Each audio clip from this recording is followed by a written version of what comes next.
Ulit, open your book on page 163 and let's discuss about rational exponents. So this time, dalawang topic ang i-discuss natin and yung pangalawa is yung properties of radicals.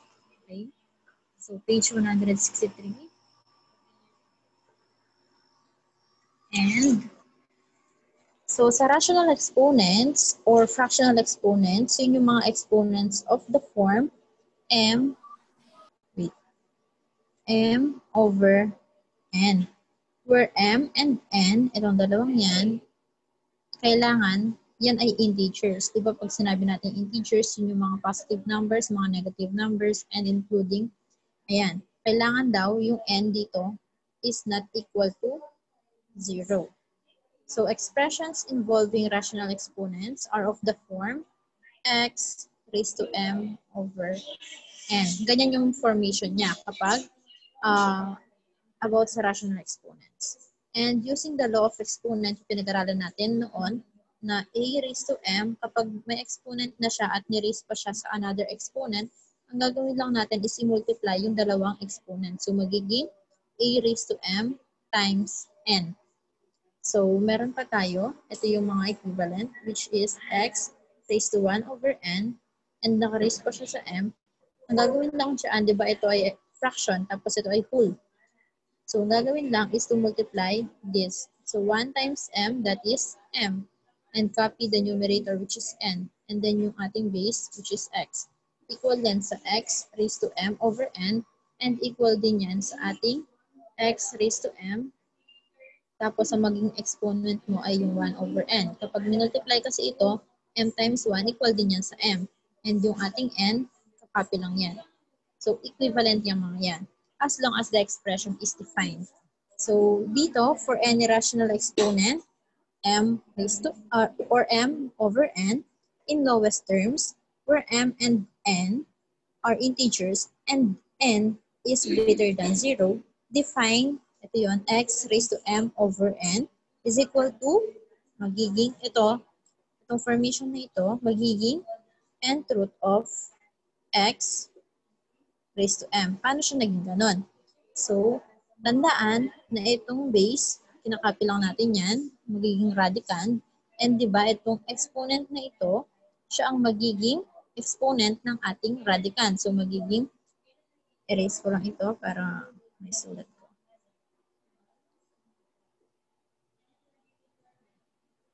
Ayan. So, di ba? Copy the base, which is x, and then yung radical symbol. And ito, siya ang magiging exponent ng ating base or yung sa radicand. And itong denominator, siya ang ating magiging index. Diba, in-identify na natin noon kung ano yung base, yung radicand, and yung index. So, equal din yan dito. Kasi minultiply lang naman natin yung ating exponent, which is m. And such that x, kailangan daw itong ating radicand, which is x, is not negative when n is even. Diba? Tinuro ko na din sa inyo yan. Kapag even number ang ating index, hindi pwedeng maging negative ang ating radicand. So, let's have example. Galing ko lang yan. So, dito, we have 4th root of 6. Again, kakopy lang natin yung ating radicand, which is 6, and wala siyang exponent. So, automatic na meron tayong invisible na 1 dyan. And yung kanyang index, which is 4, siya ang magiging denominator. So, 4th root of 6 is equivalent to 6 raised to 1 over 4. Another example, we have square root of 45. So, again, copy the radicand, magiging base, and wala siyang exponent, automatic meron siyang invisible na 1. And yung index, di ba, tinanong ko na kayo, kapag wala siyang index, ano yung kanyang value? Sige nga. Square root lang siya. Anong value ng index? 2 po. 2 po. 2. Very good. So, square root of 45 is equivalent to 45 raised to 1 half.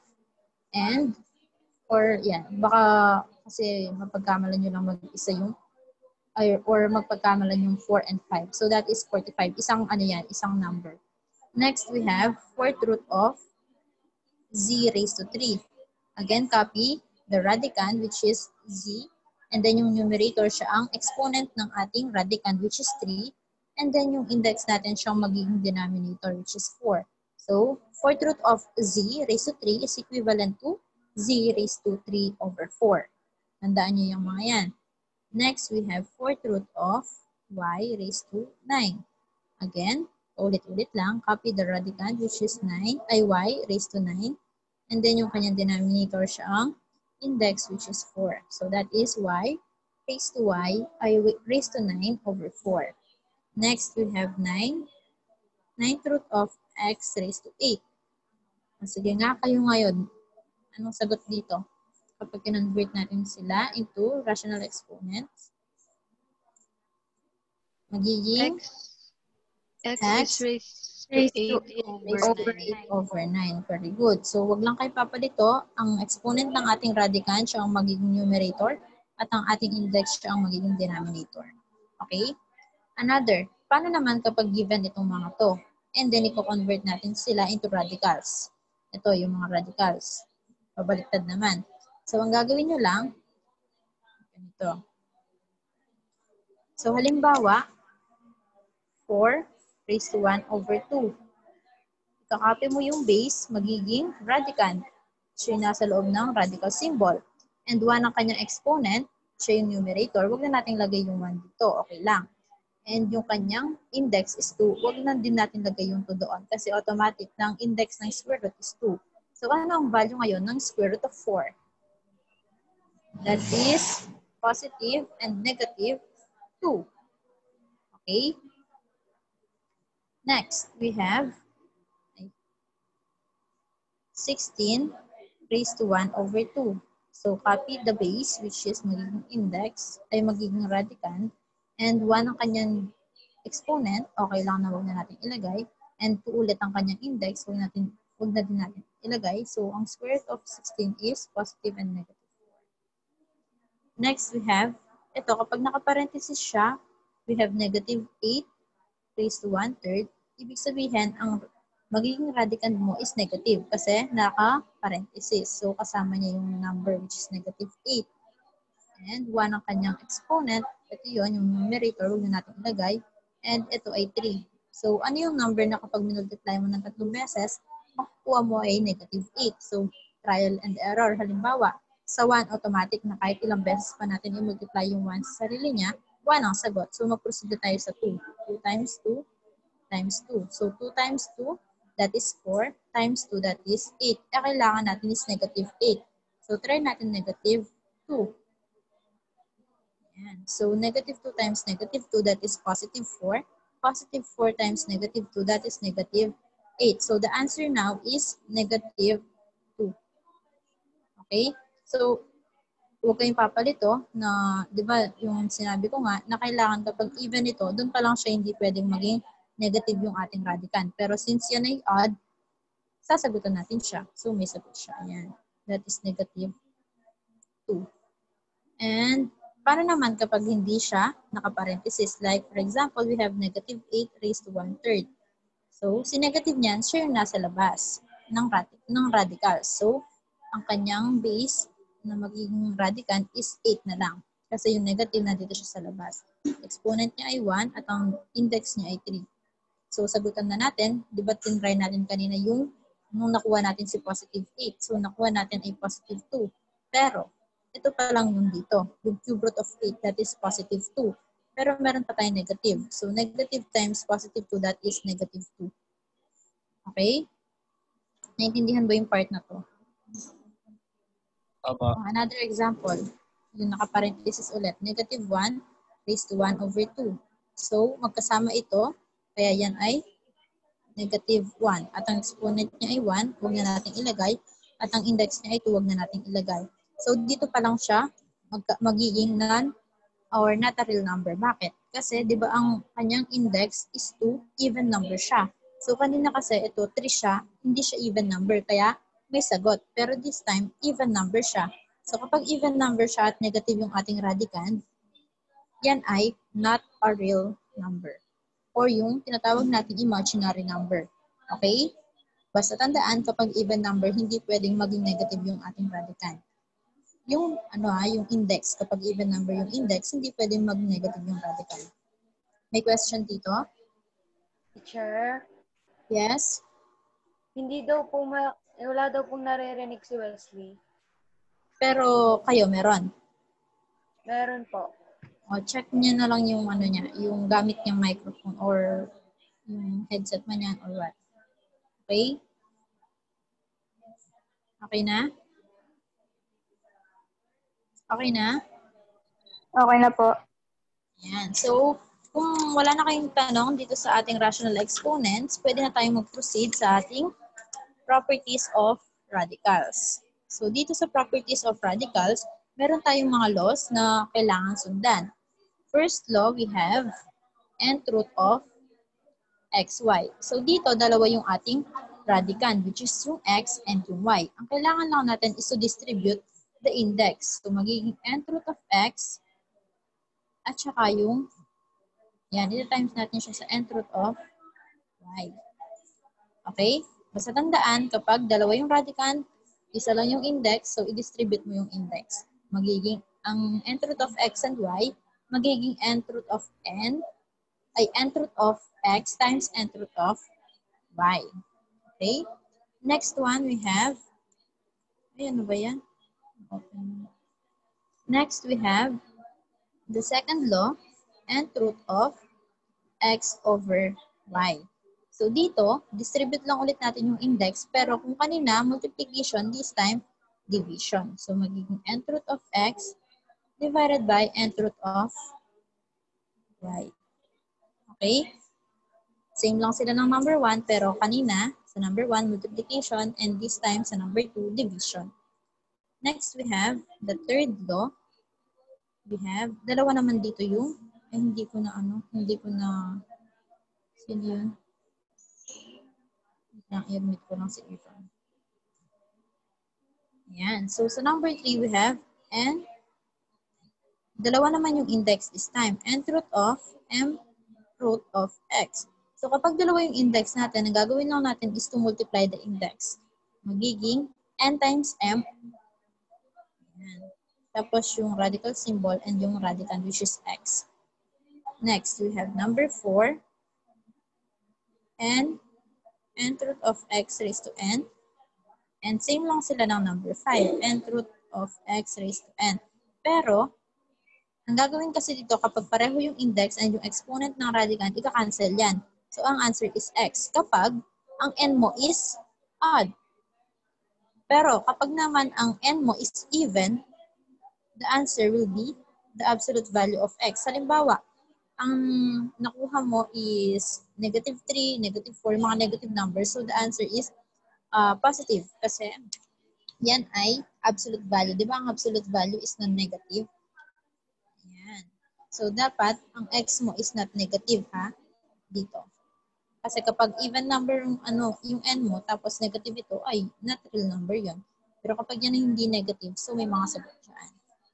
Next, i-apply naman natin yung mga laws na yan into numbers. Para at least malaman nyo kung paano sila gamitin. So, let's have this example. Cube root of 27 times 64. So, this time, i-apply natin yung sa law number 1 na kung saan isang index tapos dalawa yung ating radicand. So, ang gagawin is to distribute the index. Magiging nth root of 27 times nth root of, cube root of 27 times cube root of 64. Dinistribute lang natin yung 3 dito, yung index. At kuhanin natin yung cube root of 27. Ano yung number na kapag minultiply natin? 3 beses, makukuha natin yung 27. So, nag-try tayo kanina yung 2. 2 times 2, 4 times 2 is 8. So, kulang pa siya. So, try naman natin yung 3. 3 times 3 times 3. And 3 times 3, that is 9 times 3, 27. So, the answer is 3. And, times natin siya dito sa makukuha nating cube root of 64. So, kung 3 kanina, 27, try naman natin yung 4. So, 4 times 4 times 4. 4 times 4, that is 16. Times 4, that is 64. So, ibig sabihin, nakuha natin yung 64. 4 ang sagot. And 3 times 4, that is 12. So, ibig sabihin, ang answer dito sa cube root of 27 times 64 is 12. Okay? Next one, we have another example. Square root of 4 times 2. So, kung papansin ninyo, dito, meron value ang square root of 4. Pwede na natin siyang ilabas. So, magiging square root of 4, ang value niya ay 2. Ano na lang natira dito sa loob ng radical symbol? Yun ay 2. So, the answer of square root of 4 times 2 is 2 square root of 2. Ayan. Next, we have, kapag nalilito or nabibilisan, sabihin lang, we have cube root of negative 27 over 64. So, same lang siya kanina dun sa first example, pero this time negative ang ating 27. So, i-distribute muna ang index, magiging cube root of negative 27, and yung ating isa is cube root of 64. So, kanina, ang cube root of 27 is 3, pero this time negative siya. So, negative 3. Bakit? Kasi negative 3 times negative 3, that is positive 9, times negative 3, that is negative 27. And yung cube root of 64, sinolve na natin siya kanina, yun ay 4. So, the answer is negative 3 over 4. Another example, we have, same lang sila. Cube root of 1 over 27. So, i-distribute lang ulit yung ating index, magiging cube root of 1 over cube root of 27. And, tandaan, ang 1, kahit ilang beses natin i-multiply, so 1 ang sagot. At 1 ang cube root of 1. And yung cube root of 27, nakuha na natin, which is 3. The answer is 1/3. May question? Wala po. May question? Wala. Paano naman yung kanina, yung n root of x raised to n? So, ito yon. We have here 9 root of negative 2 raised to 9. Di ba ang sabi ko, kapag same yung index and yung exponent ng radicand, maka-cancel na yan. So, cancel, cancel. At ang natira is negative 2. So, that is the answer. Paano naman kapag 4th root of 2 raised to 4? So, same ulit ang kanilang radicand, ay exponent ng radicand and yung index. So, cancel, cancel. The answer is 2. Okay? Next. Ayan. Yung cube root of negative 3. 3. O, cancel ulit. Cancel, cancel. The answer is negative 3. Next, we have 10. Root of 4 raised to 10. So, cancel, cancel. The answer is 4. Ayan. Ganyan lang sila. May question about this one? Teacher, dun po sa Yes. even, yung Yes. pag-even po yung index. Dapat hindi negative. For example, Oo, dapat. For example po, negative po yung 4, gagawin po namin positive 4 po nun. Alin? Hindi. Maka-cancel sila eh. So, ito lang yung tinitignan, yung radicand. Opo, teacher, kung negative 4 po yung radicand, tas yung sagot po nun yung kabaligtaran po niya. Hindi nagiging negative. Alin? Negative itong radicand? Hindi siya na. For Natural example, number teacher, siya ginawa kasi. po niyang negative. Oo, hindi siya pwede kasi 'di ba kapag even number ang ating index, hindi pwedeng maging negative yung ating radicand. Kasi natural number na siya nun. Okay po. Yun yung sinasabi ko sa inyo na kapag even number yung ating index, hindi pwedeng maging negative yung radicand. Okay? Yes, Okay na po. please siya? Sige. Next, paano naman kapag 2 or more yung ating mga given na radicals at kailangan natin silang i-express into single radical. So, example dito, yung sa example number 2, we have square root of 2 tsaka square root of x. So, since sila ng index, which is yung 2, kasi square root sila, kaya ang index ay 2, pagsamahin lang natin sila sa radical. So, magiging 2 times x, that is 2x. So, the answer is square root of 2x. Another one, we have square root of 2 and square root of 5. So, again, pagsamahin natin sila. 2 times 5, 10. Ayan, ganyan lang sila kadali. Paano naman, basta same yung kanilang index. Paano naman kapag cube root of 4 and cube root of y? So, same sila ng cube root, kaya pagsasamahin sila sa isang radical. So, magiging 4 divided by y. Ayan. Ang cube root of 4 divided by cube root of y, equivalent yan sa cube root of 4 over y. Another, paano naman kapag maramihan? Like, for example, itong 5th root of 7 fifth root of x squared, and fifth root of y cubed. So, since pare-pareho silang cube ay fifth root, pagsamahin mo sila sa fifth root.